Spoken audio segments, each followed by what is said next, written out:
আসসালামু আলাইকুম। আপনারা সবাই কেমন আছেন? আশা করি আপনারা সবাই ভালো আছেন। আলহামদুলিল্লাহ, আমিও ভালো আছি।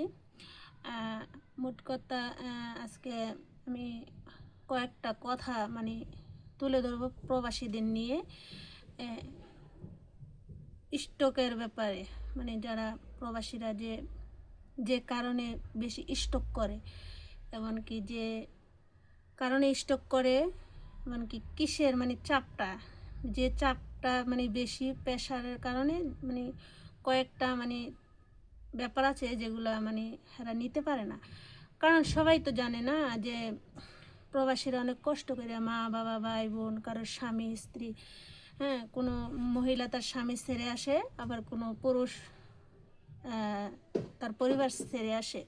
কিন্তু এক্ষেত্রে দেখা গেলো যে তারা আসার পর কেউ 10 লাখ 5 লাখ, অনেকে 14 লাখ টাকাও ঋণ করে আসে, তাই না? তারপর দেখা গেলো যে আমরা প্রবাসীরা আসার পর যে একটা ফ্যামিলি থেকে আমরা সাপোর্টটা এটা পাই না। কারণ আমরা হুট করে আইসে তো মনে করেন যে আমরা যে 10 লাখ 12 লাখ 15 লাখ 5 লাখ 6 লাখ এটা তো আমরা রেন্টে দিতে পারি না, তাই না? আমরা আসার পর কি করি, আমাদের একটা স্যালারি আছে। এই স্যালারিটা মেন্টেল করে মনে করেন যে সবাই তো আর আইসে চাকরি কাজ পাইয়া যায় না, কারো সময় লাগে। কারণ যাদের ভাগ্য ভালো তারা তো পেয়ে যায়, যাদের ভাগ্য খারাপ তারা তো পায় না। তাই এখন এক্ষেত্রে দেখা গেলো কি, আসার পর পরিবার তাকে সাপোর্টটা দিতে চায় না। কারণ বিদেশ যাওয়া হেরা মনে করে যে কত টাকা। এখন এর ভিতরে তখন আর টেনশনে, চাপে দিনে দিনে ওরা একটা মেন্টালি প্রবলেম হয়ে যায়। তখন দেখা গেলো যে মাথায় সমস্যা, যে কোনো একটা টেনশন রোগ, মোট কথার অসুখটা আসে কোথায় থেকে? টেনশন থেকে। ওই টেনশনটা দেওয়া যাবে না। তাই আমার বিনীত অনুরোধ যে পরিবারের কাছে, ফ্যামিলির কাছে, যে এটা করা যাবে না। করা যাবে না, কারণ তার মাথায় তো আছে যে আমি এত লাখ টাকা দিয়ে আমি ঋণ করে আসছি, বা আমার এটা সমস্যা। আমার পরিবার কীভাবে টাকাগুলো ম্যানেজ করছে, কারণ তার থেকে ভালো আর কেউ জানে না, তাই না? কিন্তু তার মাথা ঠিকই আছে যে কীভাবে কী করতে হবে। আসার পরে যে সময় না দিয়ে প্রেশার দেওয়া বা একটা টর্চার করা মানসিক, এটা কিন্তু ঠিক না। কারণ আপনি সে তো আর টাকা ইনকাম করে তার সব টাকা খাইয়া বলা না। সে তো আসছে পরিবারের জন্য, পরিবার ভালো রাখার জন্য, পরিবারের দেখাশোনার জন্য।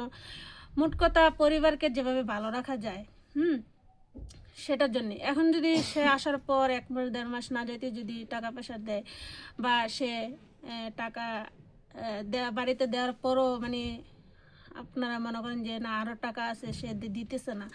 আসলে এখানে আমরাও প্রবাসী, আমরাও বুঝি যে টাকা ইনকাম করাটা কত কষ্টের। কারণ আমরা একটা মেয়ে মানুষ।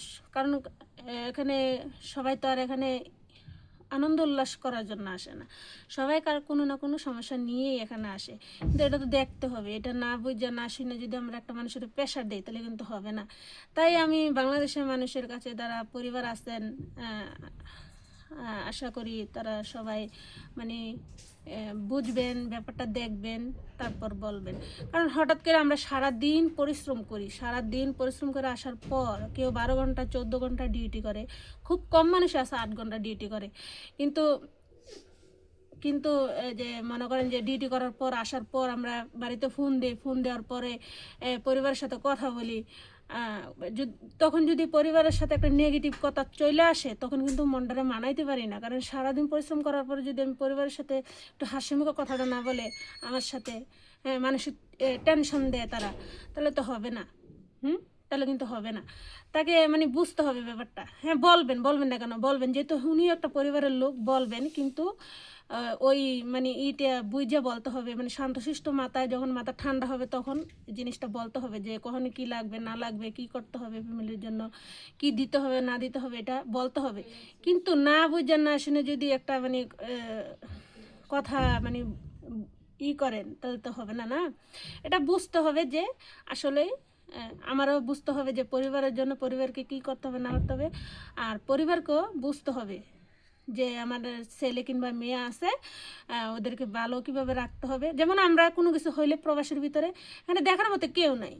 আমরা যদি দুর্ঘটনাবশত একটা বড় ধরনের কিছু হয়েও যায়, তারপর আমরা বলি না ফ্যামিলিতে। কেন বলি না? কারণ মা আছে, বাবা আছে, অসুস্থ, ওনারা মানে শুনলে হয়তো কষ্ট পাবেন বা অসুস্থ হয়ে যাবে, বা কেউ হাই প্রেশার আছে, তখন মানে ওদেরকে সুস্থতা রাখার জন্য আমাদের অনেক মানে যেই মানে পরিস্থিতির মুখে হইতে হয়, ওগুলো আমরা একটাও কোনো কিছু বলি না, নিজেরা নিজেই ভিতরে কামড়ে ধরে রাখি। এটাই প্রবাস। কিন্তু প্রবাসীদের দুঃখ কি সবাই বুঝে? সবাই কিন্তু বুঝে না, বুঝছেন?